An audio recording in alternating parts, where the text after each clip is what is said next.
What's going on, everybody? Welcome to the first ever episode of the You Tell Me podcast. I'm so excited about the changes that are being made. If you've been around my channel for a while, you probably know we've been Let's Talk Tottenham for a while. But yeah, this rebrand is going to be something a little different. We're going to be bringing in people who follow all sorts of different teams, talking football in general. And I'm super excited about it. One of the things that I've got this scarf up here, Detroit City FC. I've talked about them here and there. I actually am a part owner.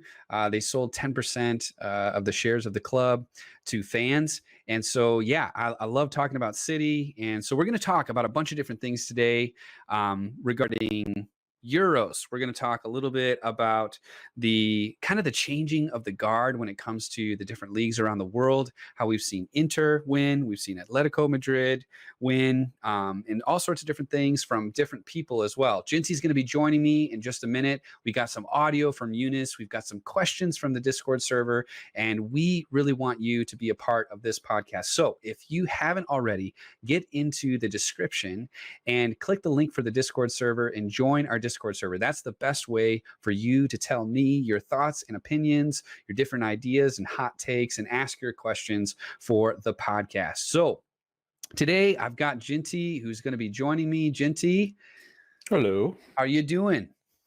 Not bad. Yourself, mate? I'm doing well. I'm ready to talk all sorts of football. I know we're going to be talking a little bit about Celtic, which might be a little painful, but you ready for that? Of course, mate. Of course. Okay, yeah. I mean, there's been some recent developments we'll talk about that's made me feel a lot better about it. Good. All right, sweet. So yeah, today we're going to be, let me just give you kind of the breakdown. I'm going to talk about how there's some fresh faces winning different leagues, the likes of La Liga, Serie A, Liga NOS, and the Scottish Premiership. We're also going to talk a little bit, just very briefly, about the U.S. men's national team winning the CONCACAF Nations League final. Very dramatic win over Mexico. And if you know that rivalry, man, it was good to be on the winning side of it as an American, but wow, just a wonderful game. If you haven't watched the highlights, you should totally watch. And then we're actually going to talk a little bit about some of the Euro stuff. And at the end of the show, we'll talk about Tottenham with a season recap. You know, who needs to stay, who needs to go. And this, I can't believe we're recording this on Sunday, the 13th of June, and Spurs still do not have a manager appointed for their team. We now have a director of football. Daniel Levy just came out with a very interesting video. And we're gonna talk about that too. So yeah, that video, we'll get to it. So changing of the guard. We've got totally new faces across multiple leagues. Yep. And it's a huge deal because Juventus ended their 9-year streak with Inter winning. Barcelona and Real Madrid have finished first dating back to 2014-15, but Atletico Madrid won. We talked about Sporting. They won for the first time. Yes, 19 years. Yeah. And then we talk about the Scottish Premiership, and 9 seasons, couldn't make it a decade. What happened, Jinty? Oh, capitulation from Neil Lennon. Just, I don't know. That kind of bad recruitment a little bit came in, which is strange for Neil Lennon, because Neil Lennon's usually one who's famous for having top notch, finding gems. I mean, we signed Victor Wanyama for 400,000 from like a 3rd division German team. That's incredible. Signed Van Dijk from a Dutch team for like a couple of million. Like he was able to pick those people out, and then just the people we brought in just didn't work, and they just stopped playing for him, I feel, as well. And did you have a feeling this was coming? I thought that it was on the horizon. It was just, it wasn't, it was a combination of how Celtic were bad. We had stagnated and then started to decline. But then it was Rangers ramping up They really, I mean, you hate to say it, but you're right. Especially if you know where I've grown up growing up in Glasgow, Yeah. it's such a big rivalry. I think it's one of the Totally. biggest, and it's got an awful dark side to it as well, But Yeah, of course. so like that's how much people feel about it. Right. So it pains me to say, how well they've done. Yeah. But you have to say credit when credit's due, when Steven Gerrard has really kind of whipped them into shape. But I'm a bit hesitant. I'm looking forward to this new guy that's just came in, Ange Postecoglou. I don't know if you've heard of him. So he's pretty unknown. He was pretty unknown to me. I was like, who? Because we were going for Celtic had the same kind of manager. Try to find a manager the same as Spurs, and that we were linked with Eddie Howe for like the longest, and then he was like, oh yeah, he's just coming on now. Oh, we have to wait until Bournemouth are out of the playoff because he gets a severance package. He gets paid for how well they do. Yep. And it fell apart because he wanted to bring his whole team, his whole management team, like his whole backroom staff to Celtic, and totally. And they just not half. A lot of them didn't want to come, and it was a bit of both. The board didn't want to completely get rid of all their guys, and people didn't want to move up. Like it was even down to like pet physio, like people and personal trainers. Yeah. Wow. And it was So this man's just been appointed, Ange Postecoglou. Now, people who I don't know if anyone follows the J League in the subscribers, but he's just won the J League with one of their teams, the Yokohama. I think it was Yokohama Marines, and they actually are one of the Manchester City subsidiaries around the world. Oh, really? So there is actually pictures with him, like with Pep, because they've been playing, because they're doing that, and Pep. But I mean, Pep said he was a good, like you could tell he was a good coach. But I mean, Pep says that about 50 other coaches. So I don't know how much weight do you hold in that anymore? Yeah. Well, there was a video on Twitter just the other day that he had some kind words about Paulo Fonseca as well. And it's like, well, I don't know, just because Pep said something nice. Yeah. And so he's Australian born, Greek.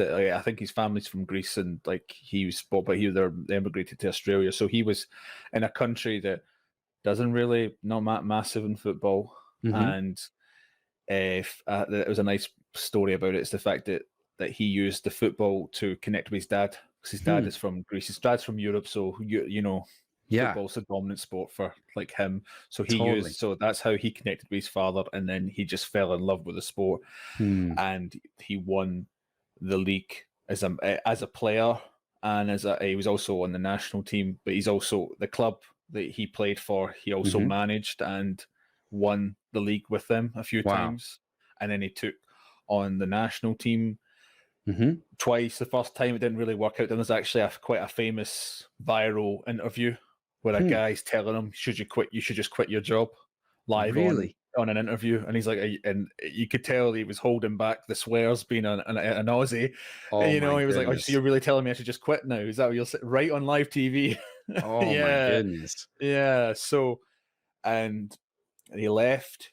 He went to third division and to Greece for a little breakaway, then came back and couldn't find a job because at the time Australia was changing its league over. Now they're now the A League, but before there was some other league. Okay. And he was thought of as the old guard, like Jose, dinosaur. Totally. And he had just won the league beforehand, before they changed, and he couldn't find a job. Wow. And so this kind of the idea kind of like, or sorry, not the idea, but just that reasoning of people doubting him and saying that kind of just has put this mentality in his mind now for managing. He says that he loves being doubted. Yeah. So he's like proving him wrong. So he loves this. So that's why I'm like, he's coming to Celtic, and Celtic have capitulated last season. Yep. and people are saying you're not ready Yeah. for this, and you're an unknown. And he's like, I'm ready. I'm hungry. I want to prove this. Like he's saying, he's like when Younes in his first interview, he's like, I'm looking forward to just knuckling down and getting this right. And Yeah. I've seen the style of football he plays. It's a nice, attractive football. Mm-hmm. So I mean, they're touting him as potentially the people. The media in Australia are saying he is a fantastic manager. He's one of the best managers we produced. Wow. He's just unknown to the Europe and the other parts of the continents, and the fact that they are talking so highly about him. I've seen a lot of popular praise about him in the media from the Australian side, because I mean he got them to the World Cup, and then they won their version of the Euros, the Asian Cup, with that Australia, and that was an Australian team that wasn't even at its best. Like Cahill was like, the famous Everton player. Like he was on his decline. Wow. And he was able to organize this team into winning the Asian Cup. Incredible. And especially with Japan and South Korea were kind of the dominating force in the Southeast. Because Japan is the best league in Asia. And he was able to go to Japan and bring his team up from like a kind of middle team to winning. So let's see if he can do this with Celtic. Yeah. Because that side, I mean, if Steven Gerrard stays, and they're able to keep all their players, like Tavernier and things like that, then they are still going to be a strong side, and he will really need to buckle down. And it'll be interesting. It'll be the first time this league's been competitive in a while. Yeah, well, I think that's the thing that's so.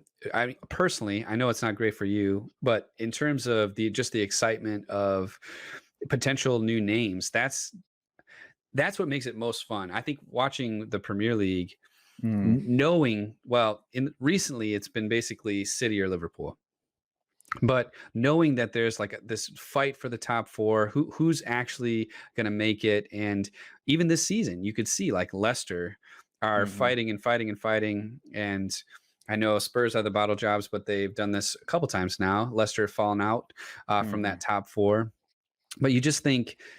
I think it's just good for world football. We talk about Juventus, and you've got Inter coming in. Yeah, and Inter finally coming in, totally. And obviously, everything kind of is falling a little bit apart for them in terms of Antonio Conte, and I believe he was being told he needed to sell about 80 million worth of players. And the fact that he did that with that team, that people jokingly put as Premier League, where are they now? Yes. It's a bunch. It's Lukaku, Sanchez, totally, Eriksen, Yes, and that just to mention that briefly, just all the stuff that went down with Eriksen at the previous Euros game. It sounds like he's stable. He's doing all right. But there's lots of questions of if he will ever play again, just because of how traumatic that was. We don't. Well, also it's not even just that, like traumatic wise, but it's going to be a wait and see, because you don't know how much brain damage has been caused with him being dead. His brain not getting oxygen for like 2 to 3 minutes. They were saying it's incredible, because every second of that, more stuff. So that's a more recovery. He might have some actual brain damage, and then he might not want to play, or some part of his life is going to be severely impacted. It might not be physically, but mentally, which is, I mean, if that had happened to him, I mean, he's like, I think he had some luck that he was like on a. I mean, people are really upset about how long it took them to actually get him the help he needs. Yeah. But let's be honest, if he was in the house or something, of course, the ambulance, and apparently the hospital was only 50 meters away. Oh wow, that's what I heard. I'm not too sure. I wouldn't quote me on that, but I'm pretty sure that the fact that he got to the hospital so quick as well from coming off the pitch made that he was able to be healthy and stable. So and you just I mean, obviously our thoughts are with Cristian and his family and everyone else that are trying to help him recover. But I mean, that's going to have a huge impact on Inter next season. You just how many times is this going to happen? Like, he's not the first footballer to collapse on a No. pitch. Why? It's not just like, it's not about, we need quicker response time. We need an ambulance. I mean, people talk about the ambulance Yeah, should be right. straight on the pitch. The medical staff should be on straight on the pitch. Like, Mhm. people were talking, like, it's not because of a bad diet, Yeah. or Oh, right. terrible, or like his These are heart some of the condition. best athletes in the world. So it's obviously I mean, the main cause, I'm not going to say for Eriksen, but for the Mhm. previous ones, it's been Mhm. underlying heart conditions. Yeah. Like, how many times are we going to, like, especially when you would think as a club or just as a league at Mhm. all, that if these players are exerting themselves and Yeah. they're the product, like, Totally. you're like, just as a cold-hearted business sense, right? Not just the human side is part Yeah, of you'd it. wanna take care of that. Yeah, you will have. So, when are they going to start screening for this in medicals? Yeah. Like, Yeah. how is that getting past medical passes and examinations anyway? Like, I don't know. Why we don't Yeah. know. We obviously don't know the ins and outs, but like, No. But but it's yeah. I mean, it was a terrifying thing to see, Oh yeah. in terms of just I mean, he just looks maybe like he's totally fine, and then all of a sudden he's, falling over, and you could just see how immediately they knew how terrible it was. And like you said, I'm so glad that they were able to get him the help that he needed and quickly enough that he's able to speak and he's Mhm. stable. But boy, you just you don't want to see any more of that for anyone else. Did you see what Um, Lukaku did as well? That was quite nice of him. yes, Yeah. and Sonny, Sonny scored and did a little 2-3 Uh, and sent his love to Christian. And yeah, I think it just reminds you that football is it's entertainment. It's fun to watch, but like life is far of more course. important than so much of this stuff. But yeah, I just think seeing some of these new faces winning their leagues, it's just so encouraging. And actually, one of our friends on the Discord server, his name is Younes, lives in Canada. He is a Spurs fan, but he's also an Atletico Madrid fan. And so I asked him to just share some of his thoughts about what it was like to win, and when did he kind of know that that this could be a thing that happens. And so here's what he had to say. We'll kind of interact with some of his thoughts. So to answer your questions, Anthony, I got the feeling that Atletico Madrid were gonna win, or at least win the La Liga midway through this season. We were at the top of the league. Which, by the way, I just want to stop there because it's not fair, Eunice, that you had two teams at the top of the league halfway through the season. Not all of us can celebrate things like that. All right, anyway. And then unfortunately we were hit with the Kieran Trippier ban for 10 weeks. Mm-hmm. And that, like, because he's vital to our season. He was amazing. He was doing amazing on the right. Mm-hmm. And then we were getting hit with a lot of injuries. Jimenez was injured. We had to bring in Moussa Dembele from Lyon. Mm-hmm. And Which, by the way, good January transfer moves. Ex-Celtic player, I know. Oh, is that right? Oh yeah. my Leon gosh. bought him from us. We bought him for Fulham, by the way. That's incredible. Yeah, but it's just, again, it's like, as a Spurs fan, I'm just and Eunice, you would know this because you are also following Spurs. You're just like, if only Spurs could also make moves in January that were well worth it. We continue. to tell you the honest truth, it was such an emotional, stressful ride. It came down to the last day for us to win the league. So, like, put it in perspective, it's the last half of the game to win the league. So yeah, it's been good. I just wish that the fans were there to celebrate with the team, Totally. just like we won it in 2014. But I'm glad everything's going back to where it is. My expectations for the next season would be, I really want us to win the Champions League. Those 2 Tall times order. we met Real Madrid. Totally. Yeah, this is, I mean, so one of my question for him was, what does this do for your expectations for the following season? Because, you win the league and it's like, even when you look at like Liverpool, they win the league and then they don't have the same follow-up season.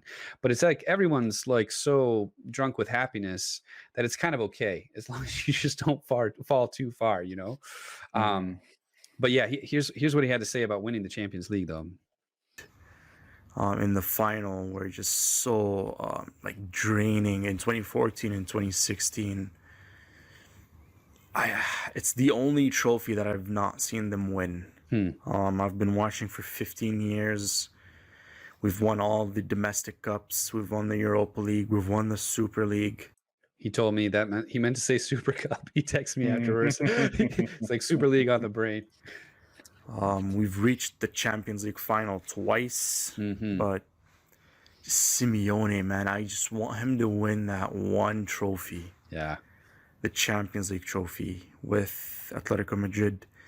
But with this squad, if I'm being honest, there has to be a lot of rebuild. It's a much different squad than it was in 2014, where we had the likes of Gabby, the leader of the room. We had Felipe Luis on the left. We had Juan Fran. We had Diego Godin. A lot of these like legendary players in the team that had so much to do. But yeah, we need to strengthen in some positions. My expectations for next season, I don't really expect them to win the league. I mean, it'd be amazing if they do, but yeah. I think Real Madrid and Barcelona are making moves, attracting players. But I really want us to prove everybody wrong on that big stage. Totally. If Chelsea can make it with that team, if City can make it with that team, then Atleti should too. And yeah, that's all I have. Yeah, thanks, Younes. I appreciate you sending that in. And yeah, I do think it's super interesting to think about this Chelsea team winning the Champions League. Because yeah, I don't know. I felt like at least early on in the season before we totally capitulated as Spurs, I thought we should be able to go toe to toe with them. And obviously they brought in Tuchel and made their own, managerial changes and things. But yeah, I mean, yeah.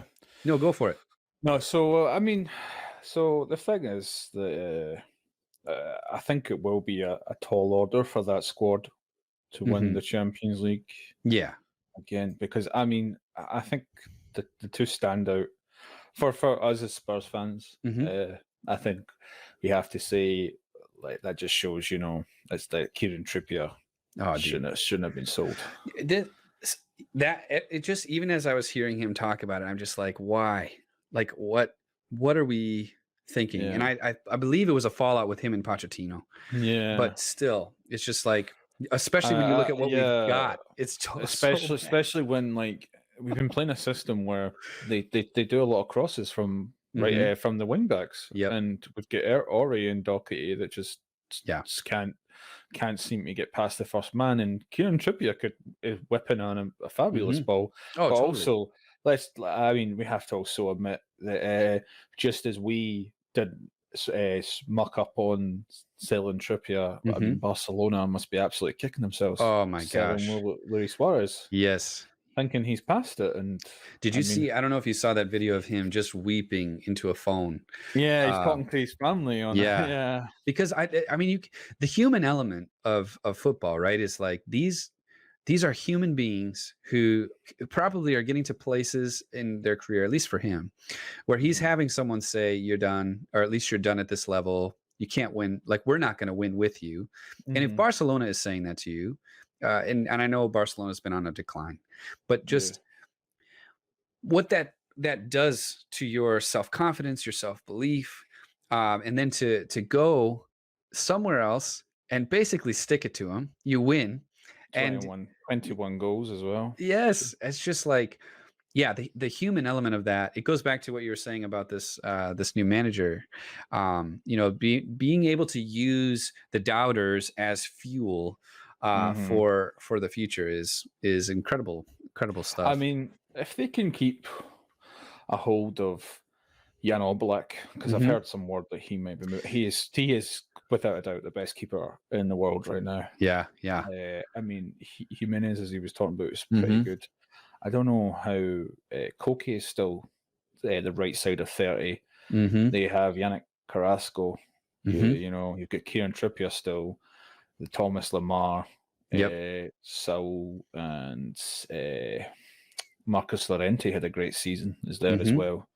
And I don't know if they will take that option to buy on Moussa Dembele. I don't think he has hit the ground running. From what I tell, is Yeah. he's only had about 5 games for them, and they Hmm. have an option to buy. And do you really take? I believe it's an option to buy for about 30 odd million, Okay. or not 30 odd million pound, but like 33 million euros. So I don't know what the current Okay. change is, but do you take a do you take a punt on a Right. young, like he's done well at Leon, Hmm. and the glory days of watching him thrash Rangers when we beat them 5-0, he was in there, or that back heel, that scissor overhead kicking Yeah. against Man City, Yeah. for Celtic during the Champions League. Like Hmm. he has some talent in him as a young Totally. player. He's So a football manager sign for sure. In yeah, previous years of football yeah, manager. or a FIFA career mode. Yeah, exactly. Yeah. Yeah, So so I think it's definitely something that is something to keep your eye on. I don't know if we'll continue to see some of these newer faces as COVID will affect, I transfer believe. Do you markets. believe that? That's what I think. That was a lot of the big change Hmm. this season. Well, must have played a big factor is the fact that there wasn't any fans. Right. Well, that's the thing Because is like it's fans, it's even the mental ability to stay focused and drive yourself on when you don't have, you know, people behind you, people behind you or because booing you. people, yeah, because you've got to think that if they had to, that it must play a factor in the minds of certain Hmm. players. There's players who obviously don't need it, or in Yeah. like Right. it varies. It has a spectrum, and there's Yep. players who need that motivation, outside Totally. motivation, and there's people that can motivate themselves. Yes. So you've got to think about, would those players who are missing the fans would have actually been better this season, and maybe the teams would have played a lot better that Right. were that faltered behind, Totally. And that kind of, especially at some of these bigger clubs, right? With all mhm. like the amount of fans behind them, They're used to, yeah. it's got to be, Like yeah, it's Barca, just 90,000 odd. totally. Yeah, Yeah. that's a way different feel than only having staff in the ground and reporters and things Mhm. like that. So yeah, Mhm. it will be interesting to see if it's something that is like a domino effect and the change will continue, or if it's like kind of a one-off blip, Yeah. I where mean, we didn't even talk about that. Well, we might as well just say, well, yeah. congratulations to Leo. That was they Oh really were yes, beat totally. beat the big boys PSG like that. Totally. And it just those those are the moments that you're like, it gives smaller teams the hope, right? that Mhm. that there's actually a possibility to break in and break through. It's not always going to be PSG, it's not Mhm. always going to be Real Madrid and Barcelona, it's not always going to be Celtic, right? Like there's this like part of How us dare as you say that? there's this part though of us as humans that we want to believe like that. Yeah, especially as Americans, we love that underdog story. And Mhm. so seeing some of that, I think is super exciting. And not only do we have a change in terms of the teams themselves, but even the age of Ronaldo and Messi Mhm. is moving into or trying to transition into what I think would be like Mbappe and Haaland. Yeah. And That seems to so be the next. yeah, it's like the That next generation, the next that yeah. iteration. I feel that's the next. That's people who are touting or moving them towards to be the next Ronaldo and Messi. This the new generation's Ronaldo and Messi is going to be Haaland and Mbappe. I mean, I'm more confident in Mbappe than Haaland because obviously, like Mbappe has been doing it for a couple of seasons now. Right. Haaland has just had his real breakout. Yep. Year and a half, I would say. Yeah. I mean, Mbappe won the World Cup. Right. He did. He really did. Like he was really integral to that France side. Totally. At 18, you know, you can already see that he's going to have a long career. Right. At the top.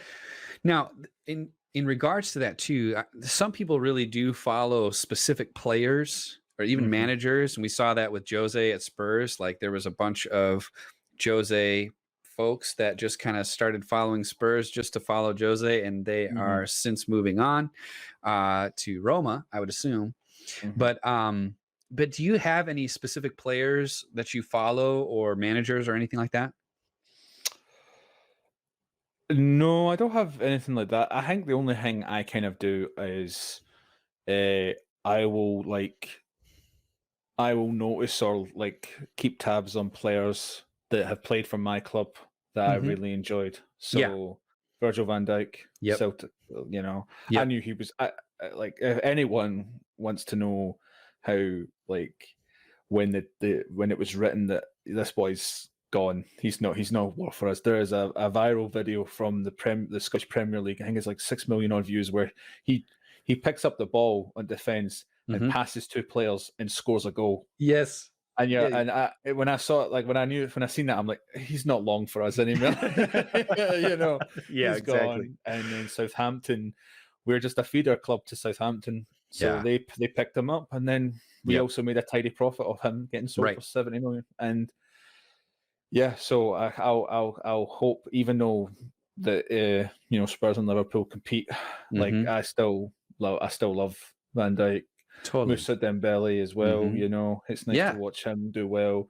Victor Wanyama was the same for a while afterwards. Stuart Armstrong at Southampton for Celtic, you know, and when Eriksen as well, you know, Inter, you're like, I hope he does well, right? Things like that, and Kieran Trippier, as we were talking about with Atlético. It's so interesting because I feel that way about Eriksen and Trippier, and both of them have gone on to win their leagues, which is absolutely, I feel so jealous of that. And I think there's a Twitter thread that just basically runs through all of the Spurs players that have left Spurs and have gone on to win something somewhere. I showed you that, yes. 89 players. Yeah, it's so sad. And now will be the same for Jan Foyth. Yeah. I felt that I felt sorry for him. He didn't. I don't know. I think if he was going to be great at the Premier League, he would have to have bulked up. He's still quite a slim. Like, he seems to be not a fullback, but not a centre back. Right.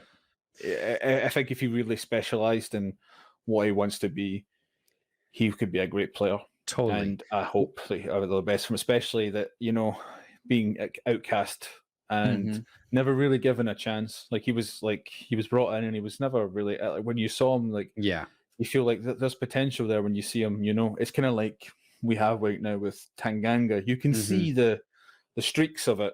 Yep. You know, just like, he just needs more time. Right. And he just wasn't given it, and he moved on to Villarreal, and now they've took him. Well, and it's just won that.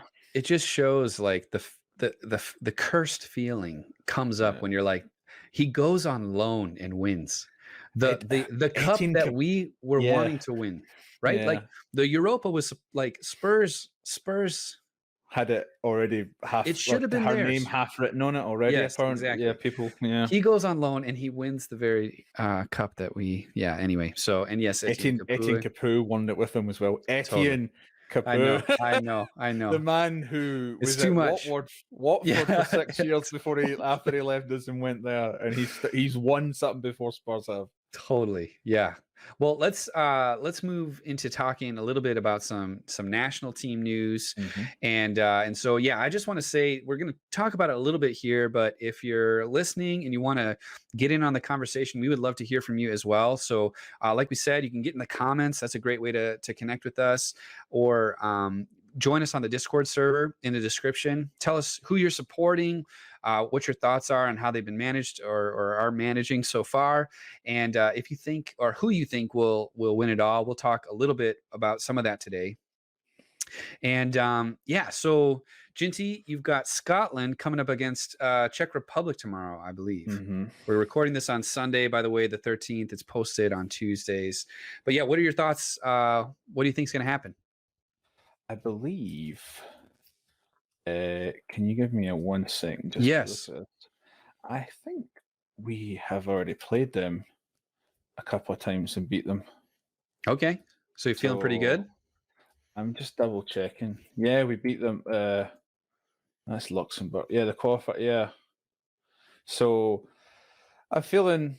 Yeah, we beat them in the Nations League. Mm-hmm. So I feel pretty good. I can't.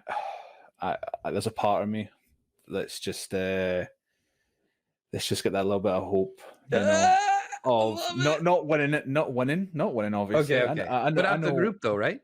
No, it's just how should I describe this? If you have been the middle child or the little brother in your family, you have your other sibling that's perfect according to their parents, but is a bit of an ass, okay? And you can just see the arrogance, Yes. and you have to live with it. Yep. That's what it's been like to be Scottish in my generation. When Scotland were last in a major tournament, I was about 5. I don't even remember it. Right. I have nothing of no memory of it because my memory from when I was younger is short. Anyway, but I have never really seen Scotland in a major tournament. I mean, they've even made fun of it. There's actually Iron Brew, the soft drink. They have They have a great adverts. Like I don't say adverts are promote adverts, but their adverts are quality, and it's all about being. This is your first time. Are you ready? And it's all about being tournament virgins. Because my generation under the age of 30 have never really seen Scotland in a major tournament. Wow. And I've had to live with it's coming home, it's coming home, it's coming, like for 20 odd years. Every year. Every World Cup, every year. You're just like, every couple of years, I should say. Yeah, every year. It's just like, this is our year. We're going to win it, and you just feel like. I mean, it's even a tradition in Scotland. Like it's, if support every team but England. And so, I feel confident that I hope we can get a result. Out of the Czech Republic game. I mean, if we score 2 goals, we're actually top of the league, top of the table. And I could screenshot that and keep it there forever. That's right. Right. I just love it to knock it, just to stop England. I don't even want to win. I don't even just care. To stop. If we stop England progressing, man. If we beat England and then Croatia wins their game or something. And we get knocked out in the next round, or we don't even qualify, right. As long as we just hamper them, it'll be great.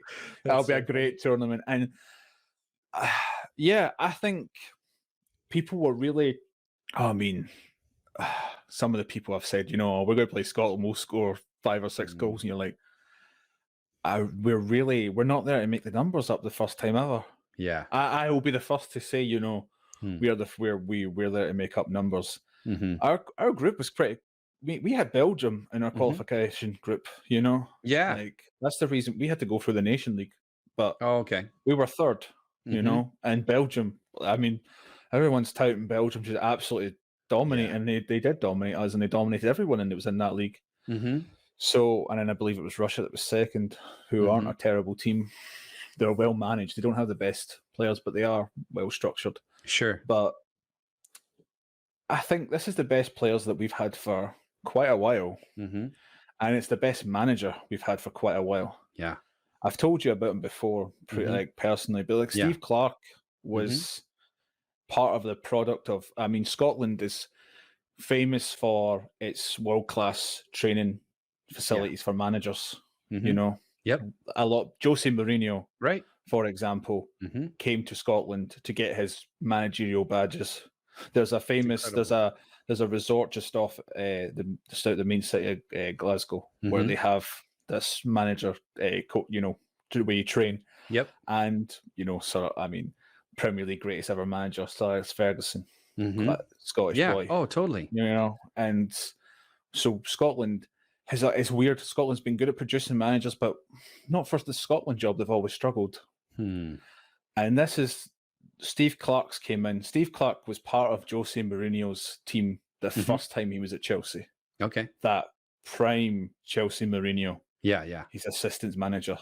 And then he went out. I can't remember where he went from there.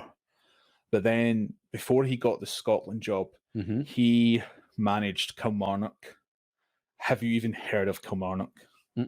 No. Kilmarnock were a diddy team, as we would say in Scotland. They were nothing. They had no right to be any good. They were like, I would say, you know, the Detroit City FC with Nobody's heard of them yet. No, but like just like in terms of budget, in terms of plan base, nothing right. Yeah, it was a Celtic and Rangers league, you know, and he took them and he drilled them, and he made them third in the league. Wow! And he took points from Celtic and from Rangers with a team that shouldn't be doing that. And he's made this Scotland team defensively strong, and it's playing a nice. He's really just made it so that he can fit his best players. Because unfortunately for us, two of our best players play in the same position: Andy Robinson, and Kieran Tierney. Yep. Who, as a Spurs fan, I love Kieran Tierney was my boy at Celtic, and then he moved to Arsenal. Yeah, that's gonna make it tough. That stung. Well, that's like Pulisic at Chelsea. Yeah, you know, because as a U.S. men's national team fan, I mean, it's just so hard. I mean, the women's team out of control, amazing, unbelievable, wonderful, enjoyable. The men's team is just so. I would just say they're just mismanaged. There's all sorts of issues in terms of really getting talent to be trained up well, because it's all usually fed right up into the MLS, which I'm not a huge fan of the MLS, but no disrespect to the players that are there and the talent that is there.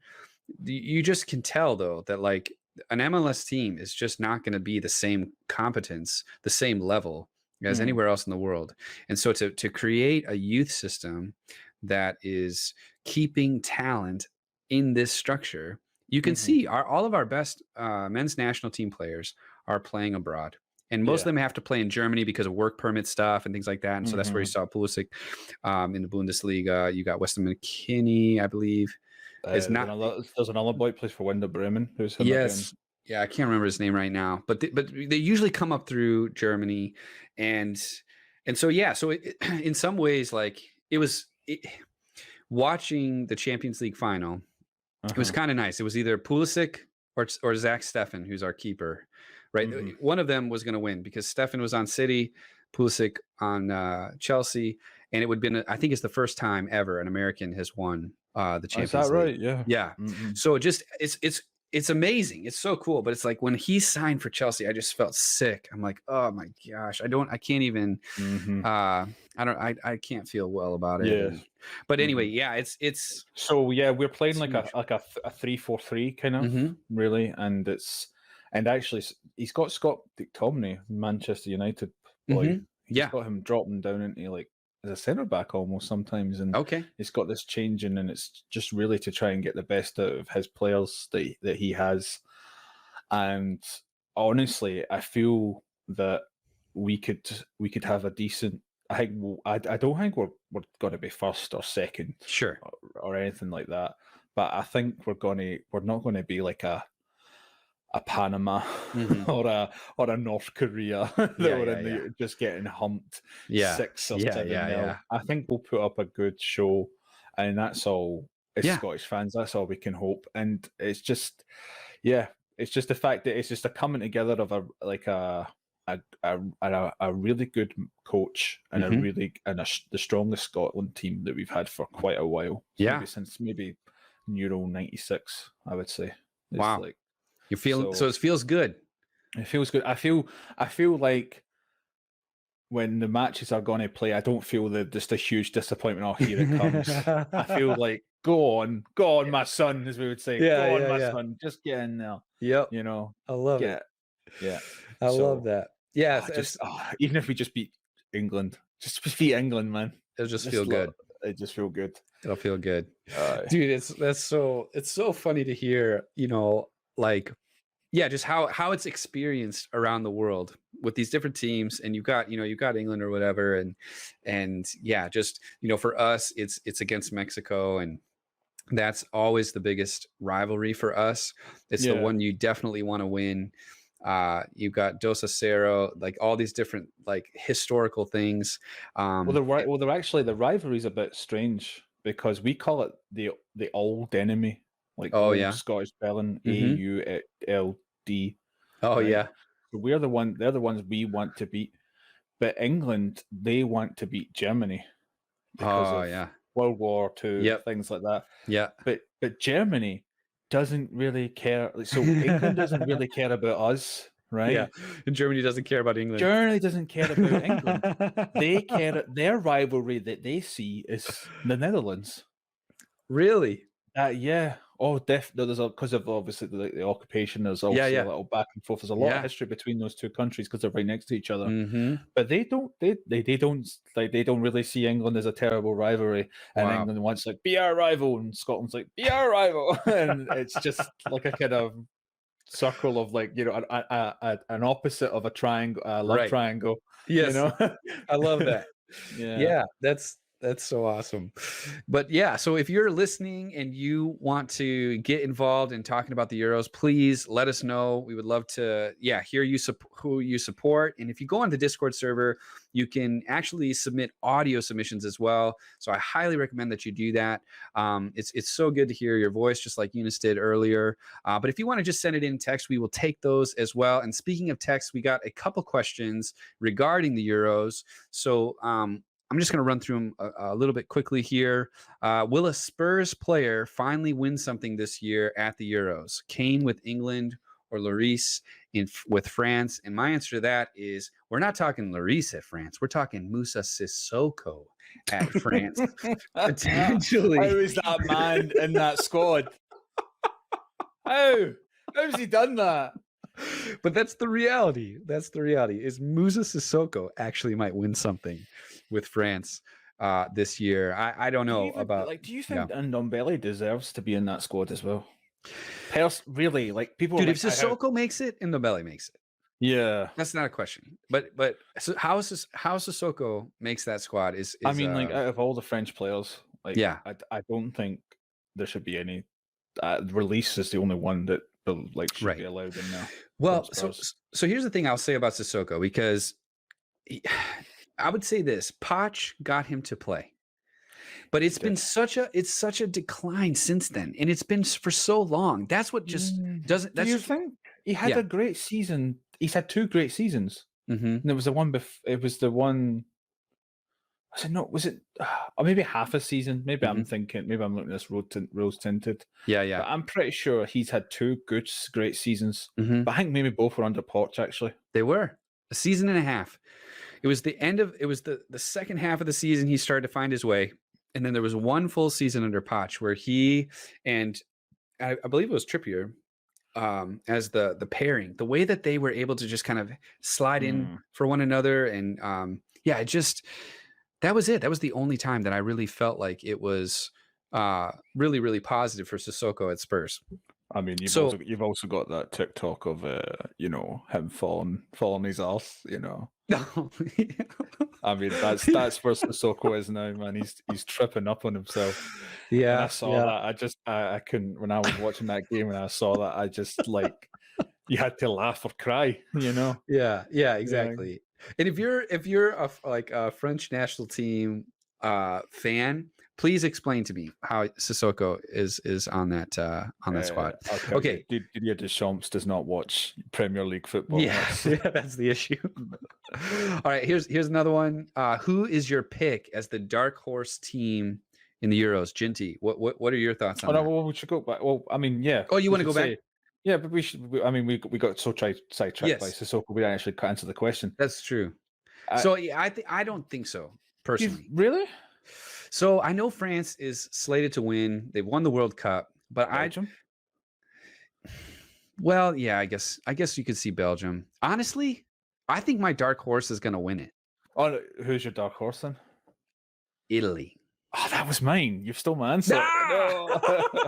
Dude, that's great though. But honestly, I'm serious. So Italy hasn't lost, I think, since 2017 or 18. Yeah. And they look sharp.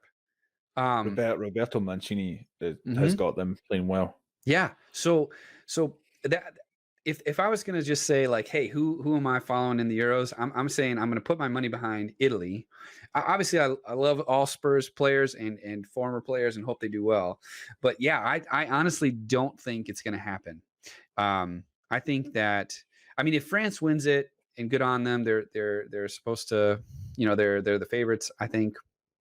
And Lloris will get another trophy, and Sissoko will get a trophy as well. And you'd see a couple Spurs players get some, but yeah, I don't think it's coming home. I don't think England has the chops for it, personally. And I know that's going to be disappointing to hear if you follow this channel and you're over there. And prove me wrong. I would love to be proven wrong. I would be so happy for Harry Kane to actually win something. Because I think it would be huge, and for his, I would never feel the end of it. Well, yeah, but it would not only be huge for his playing ability. I think we would see another gear from him once he's won it. It's like it's in his past, and now he's going to be just so driven to get that next one. But I think it would also kind of calm him down for one more season at Spurs, which I think he's going to have to do anyway with Levy. But I think he would be like, all right, I got to taste it once, and now we're going to fight one more season and see what happens. I don't think Levy sells him this season, man. No, that's what I'm saying. Yeah, but I just feel like, even if he wins or not, I feel with the way the COVID and the pandemic is hit. Yeah. Well, if he wins, think about this. You're trying to purchase the Golden Boot winner, playmaker, and now the captain of the team that won the Euros. Yeah. It's adding another 20 odd million. Oh my gosh. It's going to be so expensive. So, but anyway, do you think someone from Spurs will win something? So the teams are, Wales, England. Yep. And Belgium and France. Yep. I think of those, don't know, man. I think Belgium, I think you would be silly not to think that Belgium are within a shot.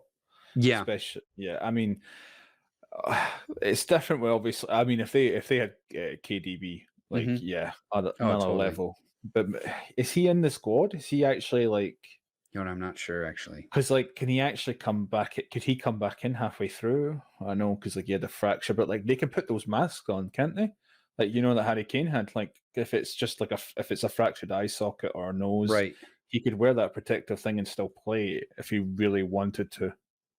Yeah, let's see here. It looks like there's an article from the 5th of June. It says he is likely to miss the Euros. Yeah. He's like, that's a shame because that boy is what a talent he is. What a talent, and also what a shame because I don't think there was even there was no card or anything for his injury. Club as well, old club that did it to him. He used to play for Chelsea. Oh yeah, totally. But I mean, it was just so obvious the step aside and just getting hit in the face like that. Anyway, so yeah, I think it's possible. It's certainly possible. And I shouldn't say that it's impossible. I just think I do have the sense that so your dark horse, but get back to your dark horse about. But do you? Yeah, I think that maybe the more. I don't know about you, but when I was watching that match, they were heavily focused on going down the left. Spinoza, and Oh my god, it's Insigne. Yep. It was quite heavily run down the left with those two players. So Yeah. could you shut that down? Can they change? You know, That's so that's the thing, right? My thought is they're in, it's like it's riding the wave. And they've got this wave of unbeaten that they're coming into this, and they might have some no pressure as setbacks. well. Yeah, no pressure. Like no one's really talking about them to win it. I don't really think, except for in this way. But I wanted to bring this up. This is a tweet that I found. This fan Oh yeah, you predicted. told me this. Yes, Yeah. 10 hours before kickoff. This fan replying to Euro 2020 not only predicted the Turkey-Italy score, he also predicted the goal scorers, including the own goal scorer. Which how do you do that? It isn't also that's the boy that we are supposed. That's the isn't that the guy we were going for, the Turkish player? I'm not sure. Goal. Plays for Juventus. Remember, we were linked with him. Yeah, like he's supposed to be really good. So like to think that he was going to score an own goal. Seriously, so incredible that even happened. I just thought I got to talk about it because it's absolutely how many incredible. Has it been? It must be viral by now. Is it? Oh, it's totally viral. Yeah, I think it had like 176,000 likes or something like that on Twitter. I mean, that's probably all he's going to get from that because I don't think he put a bet on it. No, Yeah, exactly. I think it was that crazy. Well, I was on THFC rants with Will and Cody last night, and we were talking about that. Brian brought up, like, how much do you think he would have made to have predicted for the own goal? Right. Yeah. Even just to he didn't have to if he didn't have to put it in order, just to have an own goal would add an insane amount to the odds. Right. And I don't. So he's got the winner, he's got the score line. The two scorers, they wouldn't add if you just said I think Insigne's going to score or Immobile's going to score, you wouldn't get great odds. But putting them together, plus an own goal, plus the correct score, you are talking like 5 figures to 1 easily. Must be. It must be like 10,000 to 1 easily, man.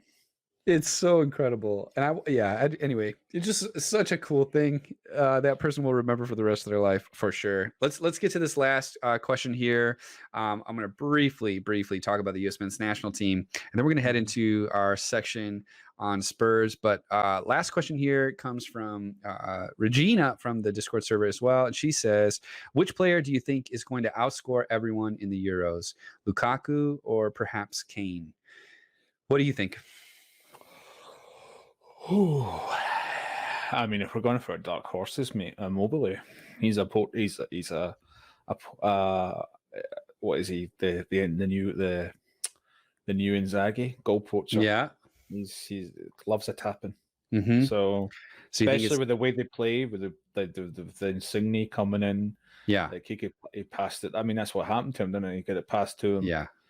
After a reflection, like a rebound off an Insigne, he was the first one to it, so he could easily pick up a lot of goals if they go far as well. I mean, Lukaku, obviously. I mean, you cannot doubt that man right now after the season he's had at Inter and part of that team and how much talent he has around him.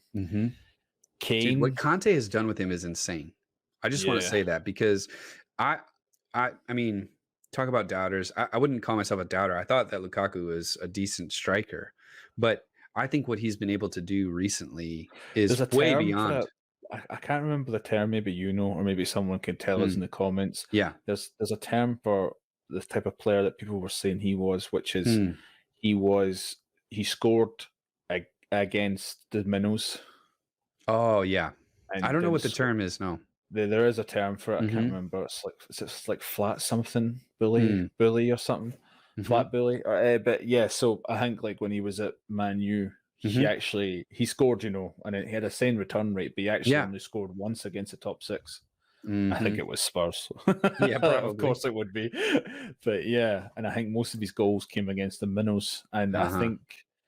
I think it's a kind of almost the same at you. And don't Yeah. quote me on that. Like, Well, yeah, and I think he's on a tear right now. Like there just seems to be something about him. He's tasted it with Inter. I think he's going to have a really good showing. He's already scored. Um, that's his so first. It's his first major trophy. It's his first league trophy. yeah, for Yeah. sure. So yeah, I League. think Lukaku would be my choice Mhm. personally. And also Kane played this morning, and not just because he didn't score, but because he's kind of dropping deep and doing similar to what Yeah. he was doing with Spurs.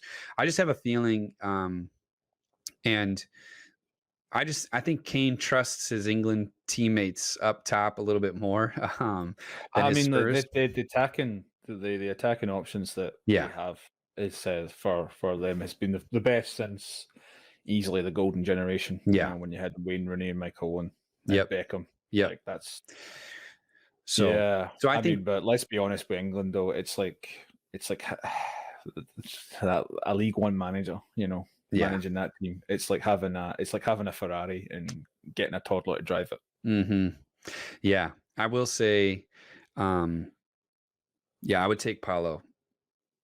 I would take Oh, Paulo. over it. Yeah, yeah. That's how I'll say it. I take Ryan Mason. Oh my goodness. I don't even know. I don't think I'd take Ryan Mason. Over But Southgate? Oh yeah, no. dude. So, and we'll get into that in just literally 1 second. I just want to touch on the US men's national team. We're going to Yeah, talk about go for it. Spurs. But Go for it. just This is your boys. Go yeah, for it. yeah. So I mean, I said this already a What a little bit. win. What a win. The backup keeper comes in and just I mean, the amount of pressure on saving a penalty in the second half of stoppage time is Mhm. incredible. And you could just see the passion, the moment, like to have the fans there. Everything just felt like it was so huge. And when they gave the penalty, I immediately thought we're going to PKs and we're losing in PKs. Mm. That game was just so back and forth. Mexico scores first, and then Mexico actually scored again, but it was ruled out by VAR. And that changed the whole game. The United States came back; they were able to score quickly, and it was just this back and forth. It was almost like there was no midfield, which is generally how I feel like North American soccer plays. It's just so direct, but it was just frantic. And Men in Blazers. There's another podcast that is relatively popular in the United States. They're on NBC Sports. They their Twitter was hilarious, like just talking about how this is absolutely crazy to watch, and there will never be like the Euros won't compare in terms of the craziness, the drama. There was fans throwing stuff. Obviously, Pulisic scores his penalty. He goes right up to the Mexican supporter section. He's shushing them like the Eric Dyer. He's got his shirt off. I mean, it was just scenes, and people were frustrated. But it was good to see, at least as a U.S. fan, just feeling like, man, this is kind of growing into these are a lot of young players. They're winning at the national team level. You're starting to see them win with club teams, and not just any old MLS Cup. This is Champions League finals for a couple different players. So I don't usually have a lot of hope for our men's team, but I feel like things are starting to turn around for them, and hopefully we'll see some changes to the history. Because even when they appointed the manager that we have, it's just everything is MLS driven, and I've said this before, and it's not just because I'm a Detroit City supporter. People know Detroit City fans usually don't have a lot of love for the MLS, but yeah, I just think it's good to see some victories for us. So anyway, I'm going to move on to the Spurs section here, and Jinty, when we were first talking about this, you were saying this is a record breaking season for all of the wrong reasons. First time in Jose's career that he didn't win a trophy at a club.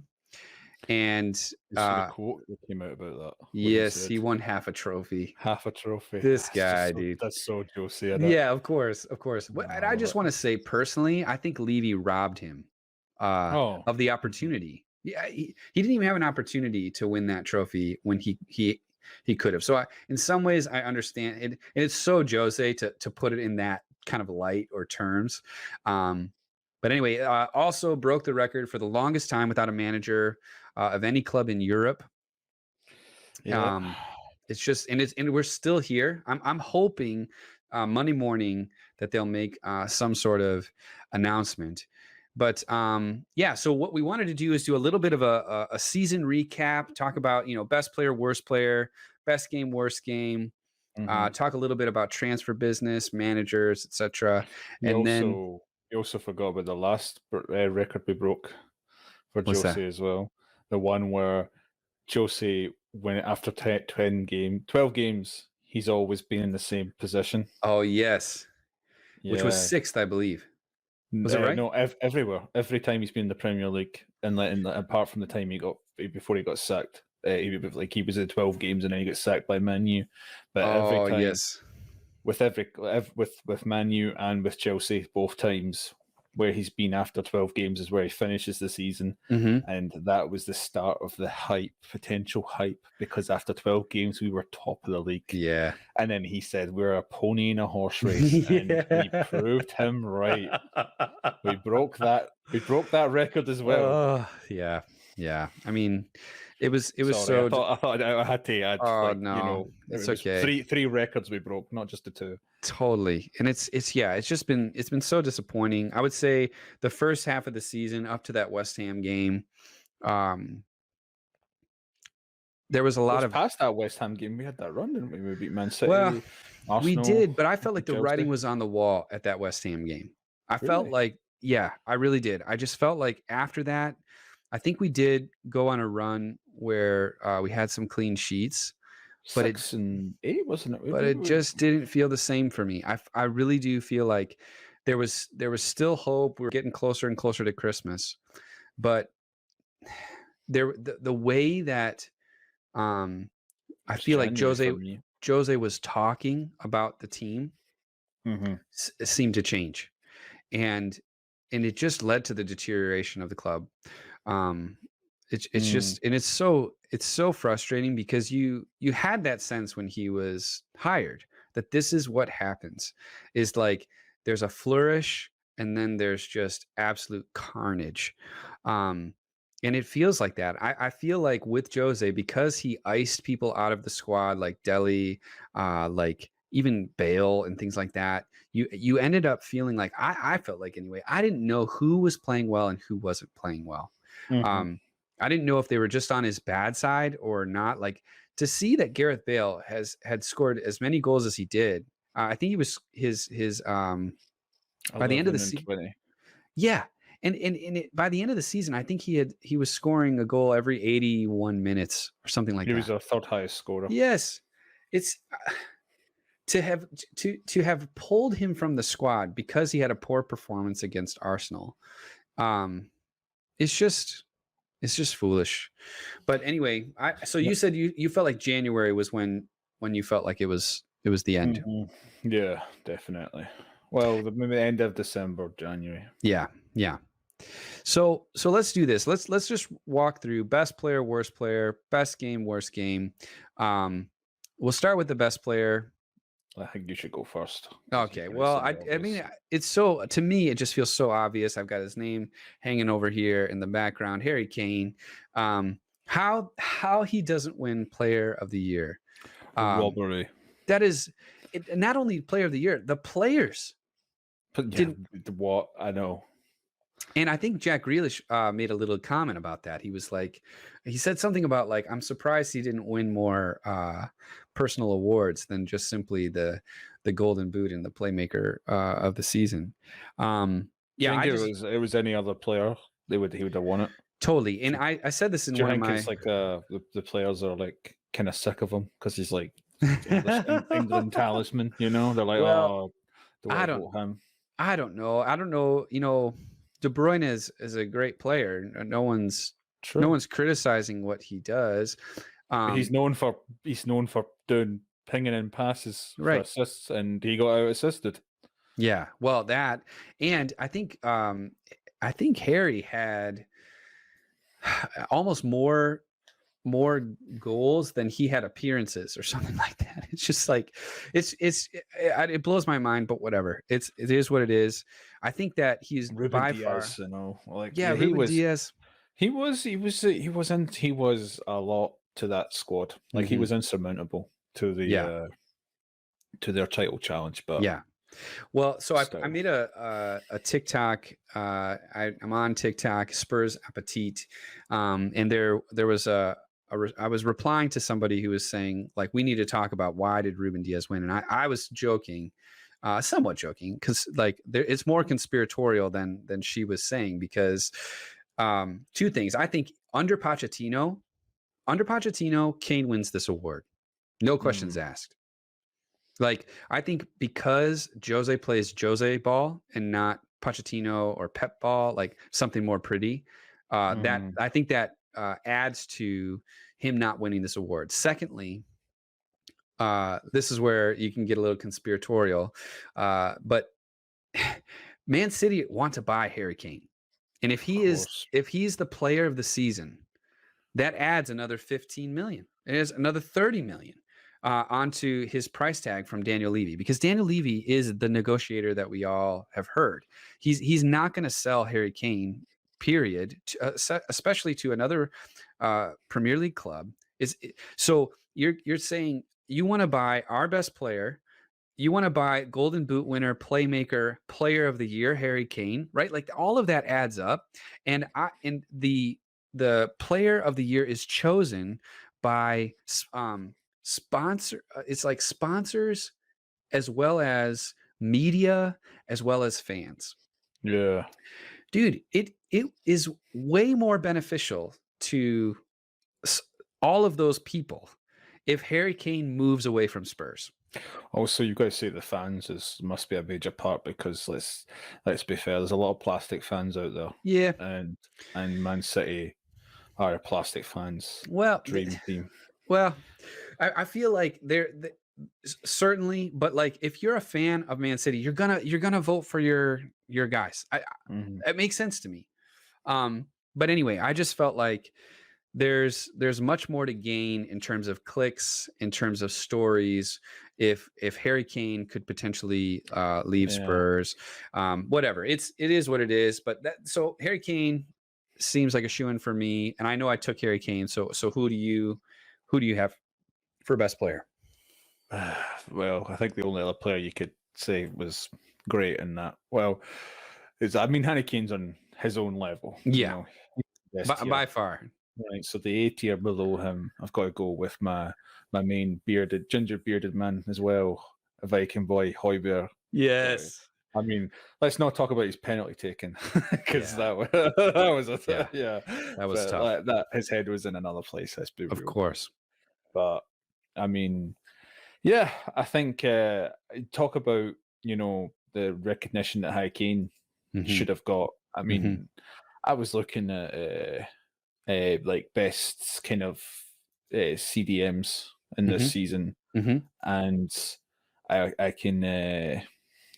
can give you this for yourself to look at, but to put up on yourself on the actual the VOD. But like stuff, I thought, well, I'll look up who are these CDMs, because I saw Højbjerg's name not getting appeared at all, and people would say he's one of our best players this season. What a best signing easily for this season. Yeah, oh, totally.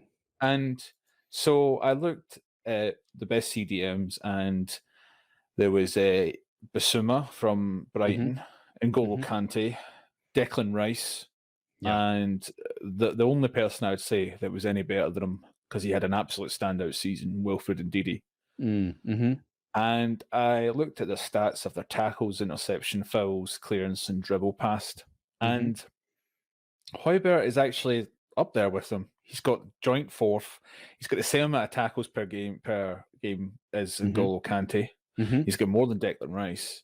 and he's barely behind Basuma. Wilfred Ndidi's in his own level with Wow. like 3.7 tackles per game, which Yeah. is pretty Incredible. outstanding.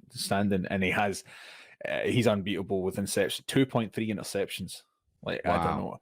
know, can they hold on to him any longer? Yeah, right. Leicester. And so, but Højbjerg's himself up, he's fifth. I mean, but it's not that; it's very close. Mhm. Like Mhm. it's both boys have 1.8, and Golo Kante has 2, but Højbjerg's just behind with 1.3. Yeah. With fouls getting stuck in there, he's Mhm. second. Wow. Yeah. And clearances is third. Out of the 5, he's got Yeah. he's got more clearances than Declan Rice and N'Golo Kante this season. Yeah. And dribbles past, unfortunately, he is the worst out of them. But Yeah. I think that's more of I have to admit, that's more of a problem with the team than of him personally. I think Yeah. he's getting dribbled past because he's having to put himself out of position to try and salvage how shocking our defence and midfield can be sometimes. Totally. So I don't put that behind him. But yeah, he's in no mention of him whatsoever being in anywhere near like the top 5 best CDMs, and I think he is one of the top 5 best CDMs in the league. Oh without yeah, doubt. I think it was our signing of the season so far. I will say that he Even he without did, the stats, like you've watched games with me, and Oh, you've yeah. seen him on it. Like I mean, you even made it part of your bingo thing, your watch Right. along bingo. Him Yes. celebrating doing something that wasn't even a goal. Celebrating tackling, celebrate for clearing. He loves it. He loves that. He does more than just simply the game. I mean, he's an absolute leader. He's someone you want on the pitch for your team. He does more for morale, I would say, as well. I know he did start to, I felt like, kind of fall off a little bit towards the end of the season, but Of course, I don't know. No one has. Yeah. Even Harry He Kane played had bad every games. game. He played I think he played every minute of the Premier League. So it's just like, it makes sense. But yeah, so I would definitely say if Harry Kane being on another level, I would agree with you. Højbjerg for Spurs was great. Let's talk about the worst player. You would say yourself has got to take the lead because you're probably going to say the fan favorite. The fan favorite is Dyer. I mean, I think that. And maybe I've just got a soft spot. I feel bad for him, especially he had that interview where he was coming out saying like when people are, I don't know, I felt like it was like saying people are picking on me a little bit. He had some terrible moments, lots of mistakes, but honestly, I would say Sanchez.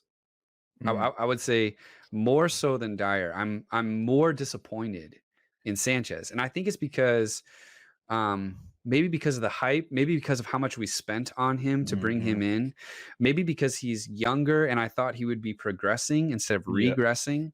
But it just feels like even before Jose came in, he was struggling. And then with Jose being the type of manager that he is, I don't think Jose doesn't Jose doesn't give you confidence. Like, I mean, Jose said himself when he was playing against Ajax with Man U before we signed him, he targeted that side with chances because he knew he had a mistake in him. Yeah. So anyway, I just think that's who I would say. And there's so many, and we're going to get to that in terms of we asked our Discord server Spurs fans, who would they keep, sell, or sell at any price. And there's so many. There's Winks. There's some debate about who, Lucas Moura, Lamela, Bergwijn. Like there's so many people that you could say just really had terrible seasons. But anyway, who would you say, Jinty? You mentioned one of them is a contention. He's my favorite to not like because I had to not choose that. I thought maybe you'd choose Dyer and I had to choose someone else, but I chose Bergwijn. Stevie B. Mm-hmm. Bergwijn. Yeah. You think? I'm just explain it to me. I think I mean for a winger, right? Yeah. Attacking winger. Yep. 35 games for Spurs. Yep. 1, 2, 3, 4 goals. Yeah. 4 goals he scored. I know. Breaks 35. my heart. he has the same goal to game ratio as Lamela. Yeah. And people talk about, and Lucas Moura has a better goal to game ratio than him. Bale almost tripled his appearances in one of his worst ever seasons. Yeah. And I don't know, maybe his one goal this season, like people are saying, oh, what a goal. But yeah, I don't know what it is. Is Bergwijn Dutch for lead foot? Because that man has the touch, the classic line, touch of a baby elephant. Yeah. He fumbled. He looked like he was about to fall. And then there's something, I don't know if you've heard the term toe punt. We call it toe blow. Yeah. Just like that's what that goal was. That was a toe punt, and he nearly missed it. Yeah. From about 10 yards out. The margin was that close for him missing. Dude, I will never forget you being so upset when he hit that post. I forget which. Yeah. Lost man. You were losing your mind. I said several explanations that we won't say on this podcast. Well, so okay, here's the thing. So I remember when we were in when we first signed him, it was in January. Yeah. January transfer window. I remember people saying he doesn't score a lot of goals. And when he scored early on against City, I believe it was his first goal was against City, and it was wonderful. I think it was on his debut as well. Yeah. It changes the way you see that player, I think. And so I did a bit of research to try and to back myself up for this opinion. I know you're right, Jinty. I just want to defend him. Of course you can be there. Be it. You have to. I'll be the. I imagine during the other episodes of this podcast, if we're back on, it's like I'll be the devil's advocate. Yes. Yes. Completely. So give me the data. Well, I mean, just anecdotally, Frank de Boer at this Euros hasn't picked Bergwijn. Yeah. Right. He's chose Quincy Promise over him. Yeah. A guy who's almost 30 and has been playing for the team he left, but it's been playing half a season in the middle of nowhere in Spartak Moscow. And do you know what? Quincy Promise has one more goal this season than Bergwijn. Wow. And he's only played half a season. Yeah, it's bad. Yeah, but I feel like he's not even the best Dutch winger in the Premier League. Yeah, because people were talking about the one, because I've seen a couple of videos, but people saying, people that should have been in the Euros. El Ghazi for Aston Villa. Sure. Yeah. Was left out for some reason. He chose Quincy Promise as well over El Ghazi, but Bergwijn. If you had to look at the two seasons, I thought I'm going to look at this, and so I looked it up. El Ghazi and Bergwijn goals this season. Yeah. El Ghazi has 10. Bergwijn 1. This is where Bergwijn hasn't beat in anything really. Yeah. 3 assists. All right. El Ghazi 0. Okay. Shots per game. Bergwijn's coming in with a Højbjerg level, Sissoko level, CDM 0.7 shots per game. Yeah. Man, he lost his confidence so bad. And El Ghazi's getting 2.5. Key passes per game, 0.6. And El Ghazi has 0.9. Dribbles per game, 1. And El Ghazi's literally just behind him with 0.9. Wow. And then the other thing people say is, he's not an attacking winner, but he does the defensive duty. And so I'm like, okay, let me look at him compare to El Ghazi. He's not he's an attacking winger. They have the same percentage of tackles. Bergwijn has 0.7. El Ghazi's just behind him with 0.6. Oh my god. The same interceptions, 0.2. Bergwijn gets 1 foul a game, and El Ghazi gets 0.6. El Ghazi has a better clearance in him. Okay. All right. And they have the same dribble pass, mate. He doesn't even have the defensive stats to back him up. And people talk about him doing the defensive work. And I kept seeing games where people talk about he's doing the defensive work. And I'm like, he tracks back, but he stands in front of the player 5 yards away. Right. and lets him decide, is he going to pass or is he going to dribble? He doesn't stick a tackle in. Sure. He sits there and ball watches from 5 yards. And I would love it. I'd love it if he'd prove me wrong and just break out and do well, because he's young. Yeah. And he's still got room to grow, but yeah. still room to grow, but Jesus, man. That he is diabolical. Yes. For like he has to look at himself and say, I've scored 4 goals in 35 games for this club. Yeah, I know he doesn't feel good about it, and I don't know how much. He's got his celebration. He's like, yeah. How often does he get to use that? How often? I know, but here's the thing, you're right. I'm not saying this to say that you're wrong. I just think personally, Jose had him doing that job. He had so many players down on themselves that it. I mean, even Gareth Bale. So if Gareth Bale is like struggling with the mental parts of it with Jose, you got Stevie B over here, and then also all the stuff, that literal abuse that was happening on socials, Instagram and things. He stopped posting things, and again, just bringing it back to that human element. It's one thing to like stand here and look at his stats and say, hey, look, this guy is potentially the worst player on Spurs.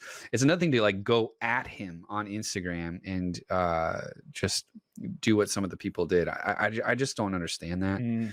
But I do think that I think it's a double-edged sword, because obviously you've got to realize this is still a person, but right. But I think people do have a point where these players are stealing a wage. They're stealing a living. Yeah, he's getting paid whatever he's getting paid. Yeah, yeah. I mean, he's easily on more than he gets paid more in a month than the majority of Spurs fans will make in a year. Oh yeah, no, totally. And they have to sit there and watch. Yeah, I mean, if they were doing a bad job, people would say something about them. Totally. But obviously, there's still a human element. You're right. As I'm saying, it's a double-edged sword. Totally. They may have valid criticisms, but it's how you show those valid criticisms. Well, that's the thing. Is like, it's one thing to have criticism. It's another thing to like target that person as an individual, like as a human. Yeah. And some of the racial stuff, I believe he was one of the targets of some of the racial abuse and stuff. So anyway, I would agree with you that he did not have a good season. I don't think he was our worst player, but Dyer, Sanchez, Bergwijn. I had to go for something that was different. He's down there. Let's be honest. Like I could have potentially went regular as well. Okay, so he low key has been. Dude, I'm telling you, people made fun of me for saying Ben Davies over Sergio Reguilon. And I'm not saying, again, I will say it again, I'm not saying Ben Davies is the best left back in any sort of capacity. I'm just saying, with the left backs we've got, I would take Ben Davies. And it was so disappointing to not have Danny Rose for the entire season. Let me just say that. Because can you imagine? Like, I believe he's moved on now, isn't he? Yeah, he's done. He's gone. He's gone. No, but I mean, like, he's actually found a club. He's just gone. Oh, he has. What is it? Watford, is it not? Really? I'm happy for him. He's been a long servant of the club. It sounds like the things that he was doing with the youth was just, man, yeah, it's the kind of thing that you would hope to see. And it's truly, I would say, professional, like class act stuff to help out some of these younger players. He's joined Watford, so we'll be seeing him in the Premier League again. Probably. Well, I'm glad for him in that way. But anyway, let's just really quickly, just for the sake of time, do you? Well, let me pull up some of the stuff that people shared. So in terms of who people would keep, who people would sell at the right price, and who people would sell at any price, there for the most part, people were saying Højbjerg, Kane, Son, keep. And then you'd see, some Tanganga, Rodon, a couple people said Bale. Surprised Lloris didn't get. Lloris is in there too. Lloris is in there. I'm sorry. Yeah, and then in terms of sell at the right price, everybody said Giovanni Lo Celso. I just think that's interesting, and I know people are on the fence about Gio, like maybe because of the system, maybe because of Ndombele, it's just not working just right. But it was just interesting to see that sell at the right price, and then there was kind of a debate of sell at the right price. Either someone likes Lamela or they like Mora, but not both. It's Is just that so right? yeah. So people would That's say interesting. sell Lamela at the right price and sell Mora for any price, or they'd have that flipped. Oh.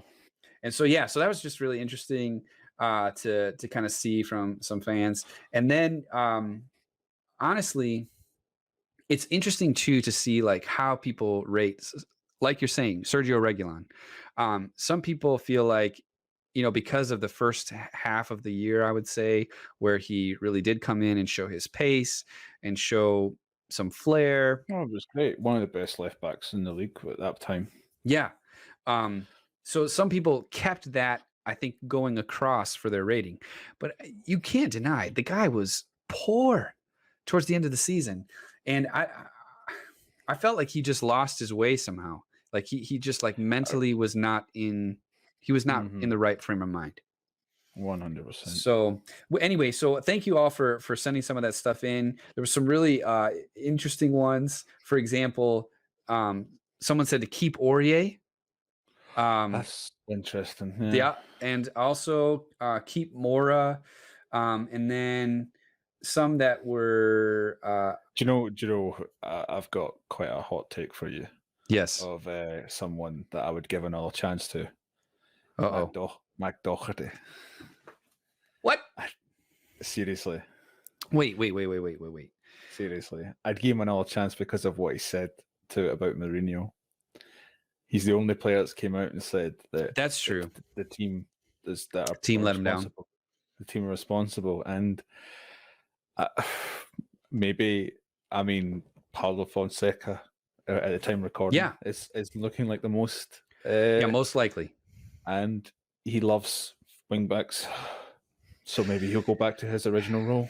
Yeah, he didn't look. We're not going to. Here, the thing is, we're not going to get money for him. No, we're not. So like, no, we're not even going to get what we spent on him, which I think was like 10 million. I feel like just give him another chance. Yeah, never know. No, I think you have to, because he's only been here one season. Anybody that we bought last summer is going to be nearly impossible to move on this summer. Yeah, I think like guys. I just went when that came out, like on the news report that he was saying that kind of just warmed us to us, because like you realize Yep. You're the only one that's came out so far and stepped up and said, totally, I hold my hands up and say, yeah, I was poor last season, and we've got rid of one of the arguably statistically greatest managers of our modern era, you know. Yep. So it's going to be interesting, and so as we look to the next season, and obviously we're still waiting for a manager to be appointed. We did have some news over the weekend that now I'm going to say this wrong. There's a correct way to say Paratici. It's not Paratici. It's some other saying. So I apologize for my not knowing exactly how to say his last name. But anyway, Fabio, we'll go with that. Paratici. That's it. Paratici. Yeah. So anyway, Paratici has been hired. He's going to be our director of football. Daniel Levy came out with a statement, 5-minute video. I mean, I don't know if that's a statement, but anyway, where private guy. yeah. He says he's a private guy. He's going to stay private. And one of the guys that I follow, Simon on Twitter, just made such an astute point that transparency leads to trust. Yeah. Not 100%. Privacy. So keeping yourself so hidden and private does not develop trust, and trust could not be lower between Daniel Levy, the board, the ownership, and the fans. He's shooting himself in the foot though, because people speculate as soon as you don't have the transparency. They speculate about your decisions, and they always conclude to the worst. Right. Especially when they have such a buy. Let's be honest. A lot. I'm not too sure about the. It could be a majority, it could be a large vocal minority, but there is a section of the fans that are Enoch out. Yeah, totally. Out.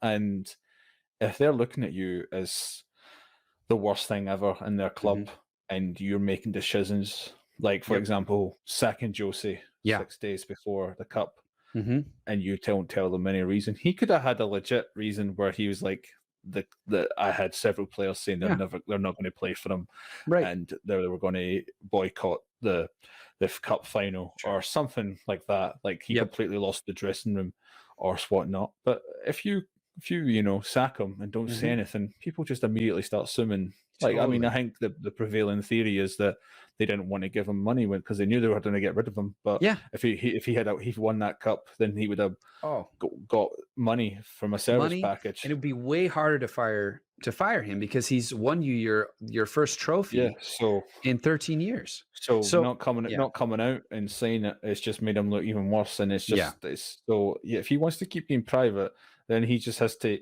I think. I don't know if what the Spurs PR team is about. But they have to be saying to him, like, if you're going to be private, then everyone's going to think of the worst of you. Well, I think what is going to happen is, I don't know, but I think what's going to happen is Paratici is going to be the face. He's going to be the face of first team football at Spurs. He's going to be the one that's going to be answering questions. He's already done this little interview with Spurs TV, and I have a feeling that Levy is going to hide a little bit behind Paratici, and which is fine, whatever. I still struggle to believe that all the stuff that he's relinquishing. Yes, that he's actually going to keep his hands off. I don't believe that. What I hope is that he's given a clear direction and a clear budget and a clear outline of what Paratici is supposed to do. And he's going to literally be hands off and just let Paratici do his job. And if he does that, great. But and that's part of me why I think Paulo Fonseca is going to be the appointment, is because everything we're hearing, it sounds like exactly what Daniel Levy would want. His salary is going to be $2.5 million. He's willing to give up his entire staff to come. Actually, did you see? It's not even just he's given up. He actually, this is just sources in media, but so don't think to take this with a grain of salt. But apparently, when he was having these talks, he's like looked at what we have and the managers, and he says, "Yeah, let them keep them. I'll keep them. Yeah, let them. If they know the structure and everything more than me." Ledley King, Ryan Mason, they've been ingrained in the club for years. Exactly. So he's like, why should I get rid of them? Right. And so again, that's Levy's dream, to not have to make those replacements, to pay anybody anymore. I mean, Ledley King doesn't have his badges yet. Ryan Mason has hardly cut his teeth in the Premier League, so they're not going to have to pay him a lot. The manager himself is only going to be making $2.5 million. So anyone beneath him, right, is going to be making less. Yeah. So all of that together goes, this is like an appointment from on high for Daniel Levy. But it does not say ambition whatsoever. And it's so important. If we're going to try to keep Son has not signed that contract yet. And Kane is already kind of hinted like, dude, this is it. I want to win something. And so there's this part of me that has hope in the history of having brought in Pochettino. I did not have high hopes for Pochettino, and yet we achieved. I mean, we didn't achieve glory, but we were able to see momentum and movement forward. And hopefully by bringing in this director of football, they'll be able to work together in some sort of way to move us forward as a club, because we have not moved forward since the year we lost the Champions League final. And I say the year because honestly, our league form towards the end of that season was just so downhill. Oh, papered over the cracks, didn't it? Yes. That run. So to me, I'm like, you know what? I don't have a lot of hope for next season. What the question that I wanted to end on was, what are we looking forward to next season for Spurs? I don't have a lot that I'm looking forward to personally. I just want to see some cohesion, some movement forward. And it's so sad that that's my highest expectation. But on the other hand, if what Paratici has been, or what the reports about what Paratici has done is true, that he's already told guys like Harry Winks, Musa Sissoko, potentially Aurier and others, hey, you need to go find new clubs. You're out of here. Daniel Levy said that in that interview as well. That did he mention that?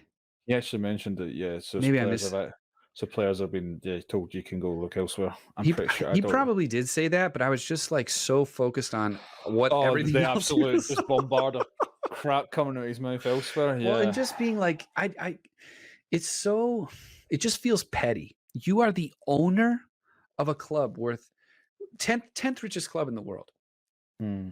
And you're coming out to say, some people in the media have said some things about us only caring about profit and not glory. Dude, if it doesn't, like, if that's not true, then you don't need to say anything about that.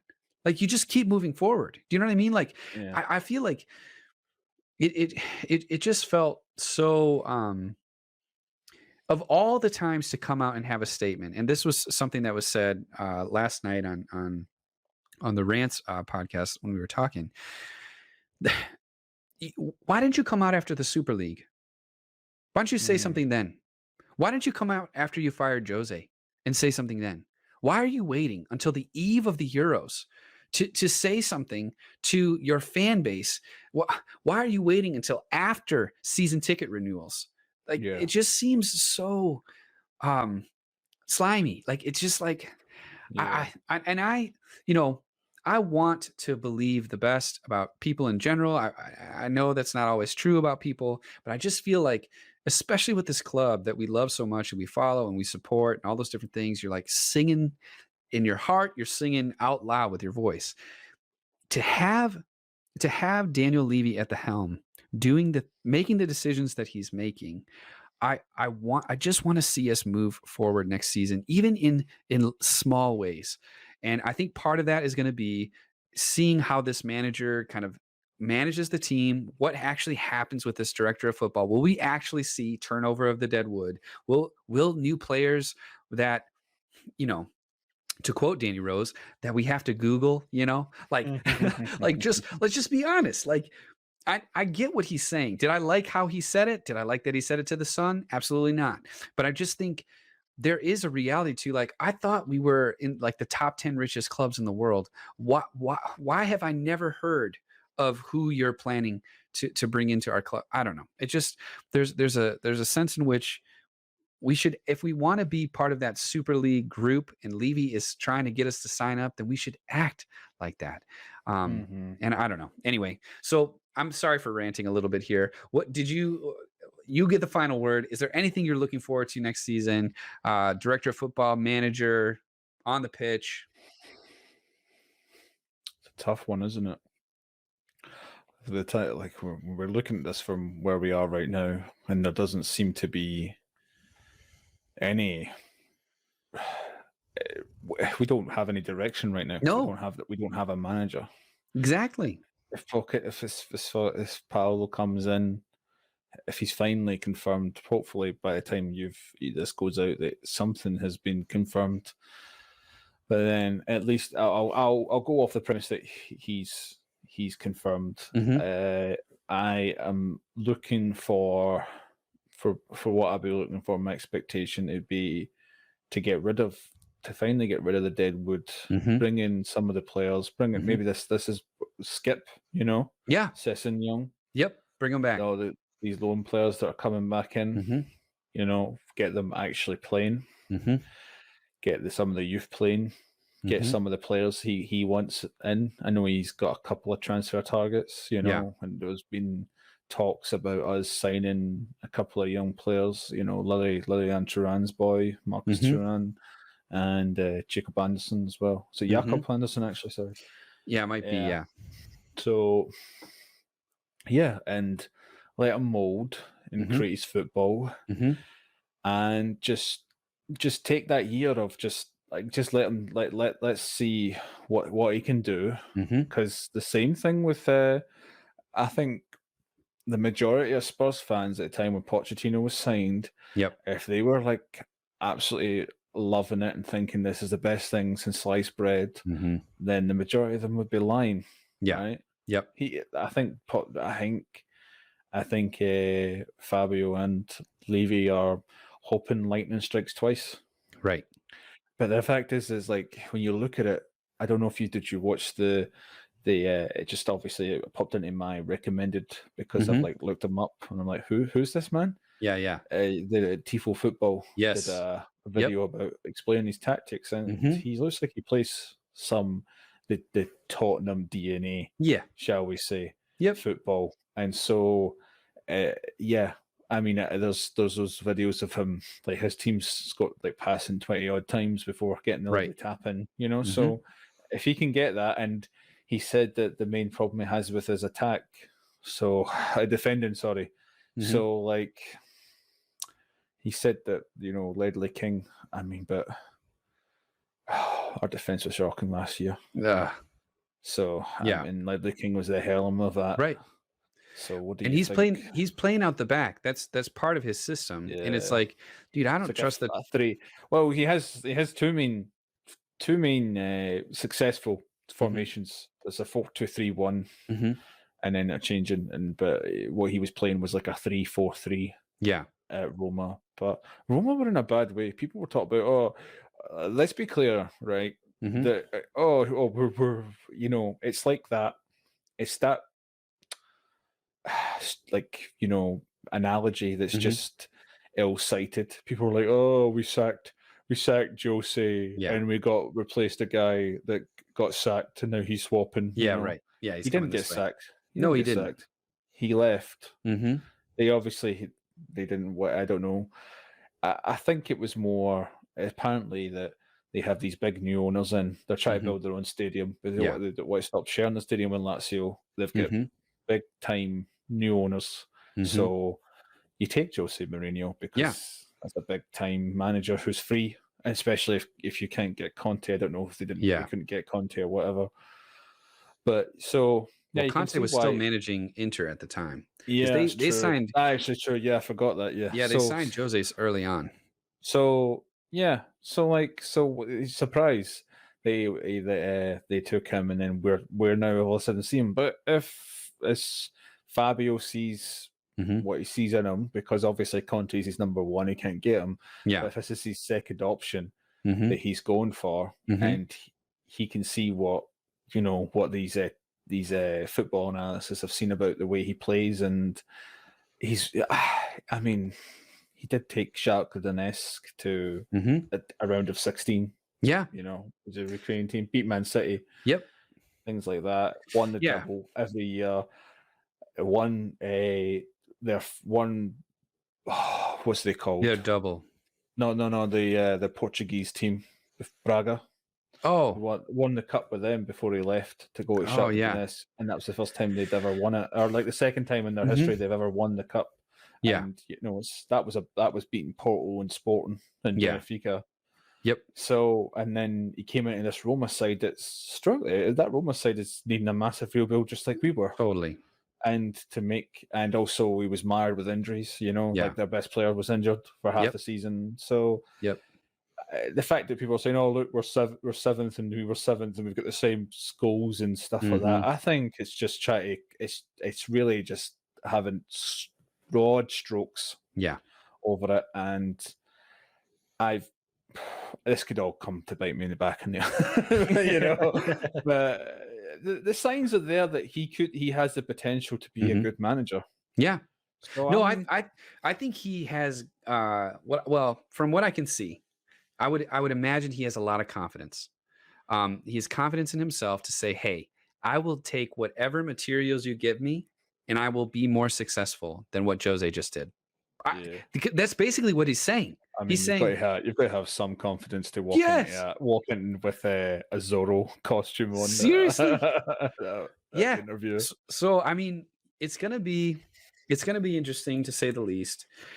It will certainly be headlines. That's one thing that it's so frustrating, but I mean, Spurs are in the rumors and in the news for all sorts of different stuff, whether it was potentially Ten Hag, potentially Poch, potentially Conte, potentially a director of football. I mean, it's just been dominating the news, even with the Euros coming up.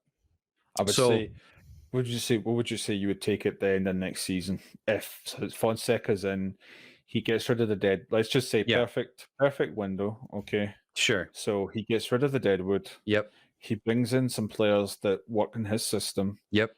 He has the youth Skip and Mm-hmm. Sisson Young playing and all the sorts, right? Yeah. So what do you realistically think a team like that with him, what would you say that's what I want? Realistically, What you you aiming for? I'd say top 6. Right. I top 6 feels like we survived, and it wasn't bad. I don't see us getting Champions League. That would be I think a that's surprise. pinnacle. That's the pin. I think that would be a very successful season if we get Totally. top 4. Totally. 4th place would be an unbelievable first season for him. And I think that's probably the goal that Daniel Levy is going to be setting in terms of if we can get Champions League, he'll feel more confident to keep Harry Kane the season after that. Does he win conference? Actually, just thought about that. Gosh, yeah, dude, I don't even know. It's hard to beggars can't be choosers at this point. No, I mean it's potential. It's potential that we could win it, but it's like we were supposed to win Europa. I mean, this is one step below that, and I don't know. I with the players that we have, no, I don't think so. I think we still end up throwing away 3-0 leads, and I don't think they have it in them. You have to get rid of the dead wood, and you have to bring in some fresh faces and some fresh mentalities in terms of our midfield, in terms of our center backs in particular. So no, I would say that would to actually win a trophy feels like highly successful. But I would rather. Gosh, would I rather be in the top 6? But it doesn't matter. If we won that trophy, we would be in Europa, which is just so sad. But yeah, okay, I'll take it. I'll take winning the Conference League. I think having them lift a trophy would do wonders for the morale for that team.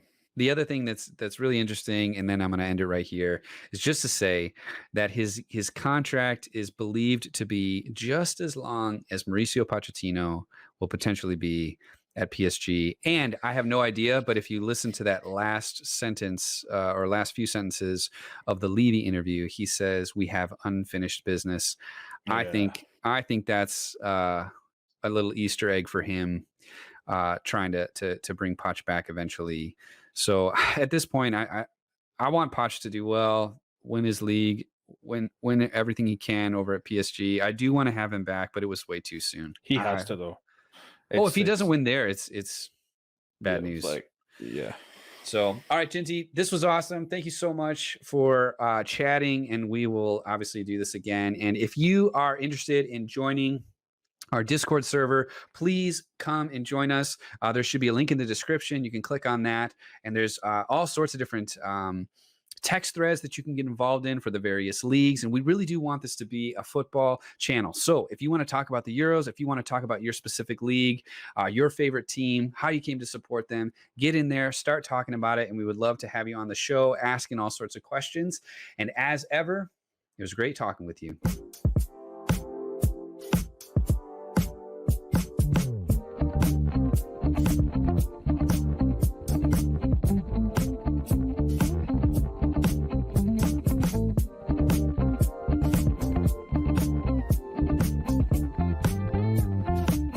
We hop into Discord right off, by the way. Didn't even let me say goodbye. Oh, I'm sorry, dude.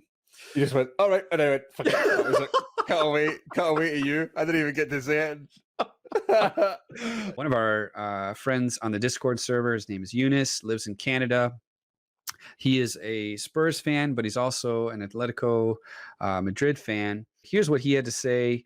We'll kind of interact with some of his thoughts. Whoops, just kidding. We'll edit that out. Pick the wrong one. Here we go.